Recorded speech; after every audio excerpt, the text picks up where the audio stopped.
The return of Peter Jackson. Build me an army worthy of Mordor.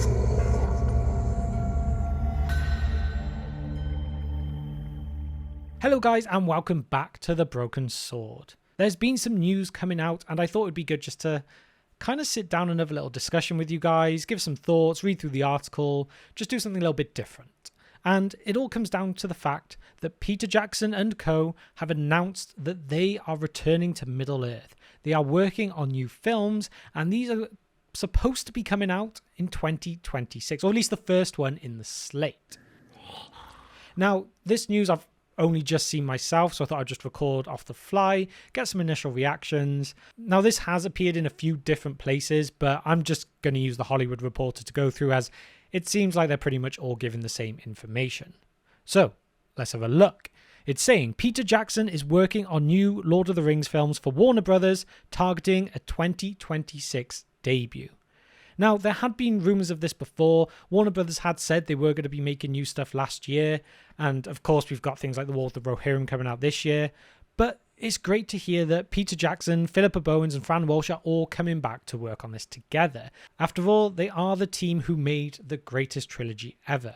But let's see what else they have to say. They're talking about how the company now is in its early stages of script development, and that the first film from New Line Cinema and Warner Brothers Pictures will be called Lord of the Rings: The Hunt for Gollum, which is a working title. And this will, almost of course, have Andy Serkis set to star and direct the feature. Now, this is interesting that Peter Jackson is coming back, but he won't be directing them like he did for The Lord of the Rings and then later took over for The Hobbit. Now, maybe this is because it'd be too stressful for him. He doesn't want to go back into that role, and he's kind of happy just to oversee how everything is. But this does make me quite curious about how The Hunt for Gollum would work. After all, if you know the story, there's actually a great fan film already on YouTube about this story. It's about Gandalf instructing Aragorn to go and hunt for the creature Gollum to find him before Sauron does and bring him back, and then they attempt to keep him captive in Mirkwood.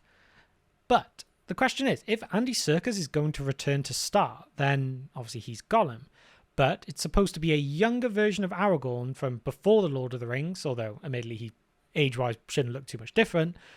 But does that mean that Viggo Mortensen may be touted to return? Because surely he's too old to reprise a younger version of Aragorn now, although I don't think anyone would say no to seeing an older version of Aragorn played by him. But also the fact that Andy Serkis gets to direct is very interesting too.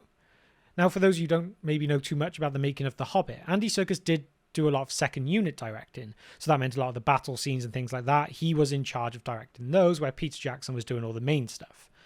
So he does technically have a little bit of experience, but it'll be interesting to see. And obviously he's worked so closely with Peter Jackson that it's going to feel more like home than some of the other stuff that's been made recently. But I'll come back to that in a minute.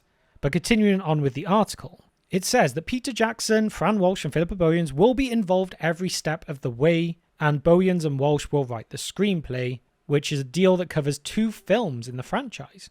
So that'll be The Hunt for Gollum and something else. Now, whether that's going to be something around the same time, something set around the Hobbit, Lord of the Rings kind of era, or maybe they might even go back a bit further and touch upon something that hasn't really been touched upon yet. That'd be quite interesting. I imagine they'll stick with Third Age, more well-known stuff. After all, War of the Rohirrim is kind of more known, and they are, of course, trying to link it into the movies as much as possible. Hunt for Gollum, obviously set in between The Hobbit and the Lord of the Rings. So it wouldn't surprise me if there's something set around that time as well for the second one. I mean, personally, I'd love to see something, War in the North, something like that. That would be amazing. Or if we remember rightly, when Amazon first got the rights to make something, there was so much talk about a young Aragorn show. Maybe this is something that they'll look at for this as well, and then they could have the same Aragorn actor in both The Hunt for Gollum and a young Aragorn one. It could be really interesting. But anyway, let's continue. So they say, it is an honour and a privilege to travel back to Middle-earth with our good friend and collaborator, Andy Serkis, who has unfinished business with that stinker Gollum. As lifelong fans of Professor Tolkien's vast mythology, we are proud to be working with Mike DeLuca, Pam Abdi, and the entire team at Warner Brothers on another epic adventure. Yes, the time has come once more to venture into the unknown with my dear friends, the extraordinary and incomparable guardians of Middle-earth, Peter, Fran, and Philippa, added Serkis.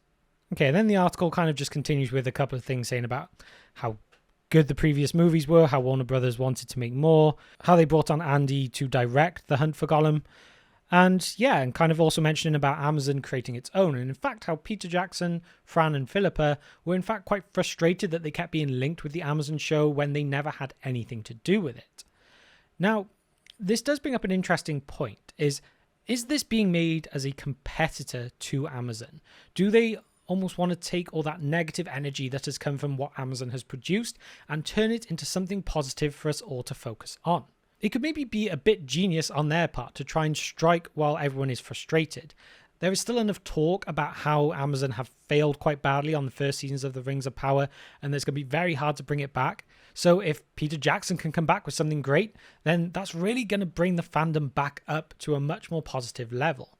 And I think the War of the Rohirrim at the end of this year is going to play a big part on whether that could be the case or not. You will get some of the people who go, oh well, yeah, The Lord of the Rings was incredible. However, The Hobbit was very...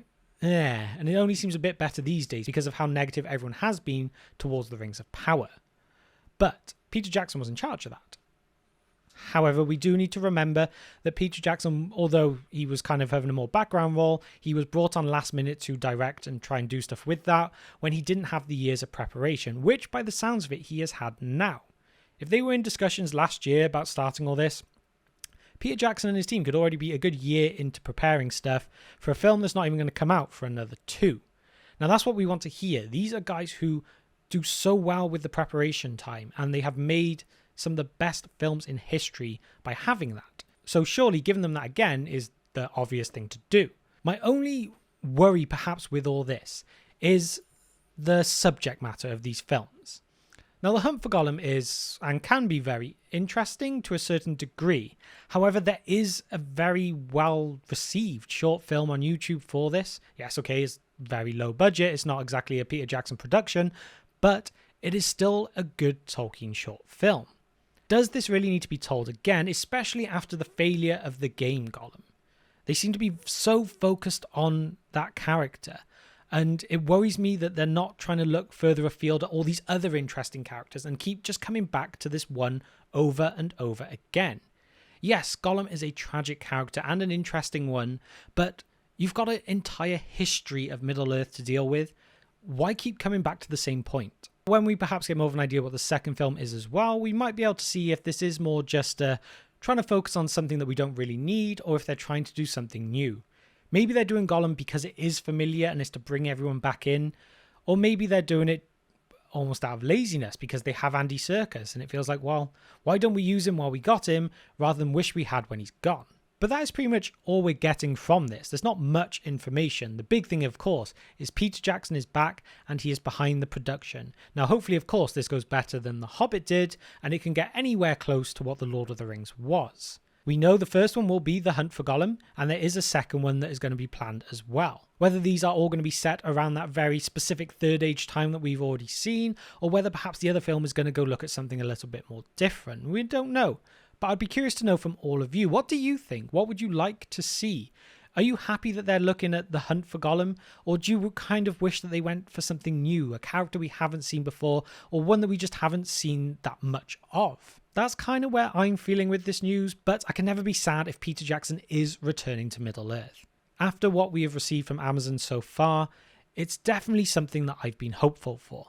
Again, I'm also hoping the War of the Rohirrim at the end of the year is really good as well, as I am a big fan of animation, so if that kind of cartoon animation stuff can do well as well, Middle-earth really lends its hand so well to that. I just hope it works. But yes, that is everything from me today. I hope you don't mind this kind of video, me just talking to the camera about some news, and I'd love to know what all of you think about this in the comment section down below. So, thank you for sticking around with me to the very end of this video today. I really do appreciate it, and I will see you next time.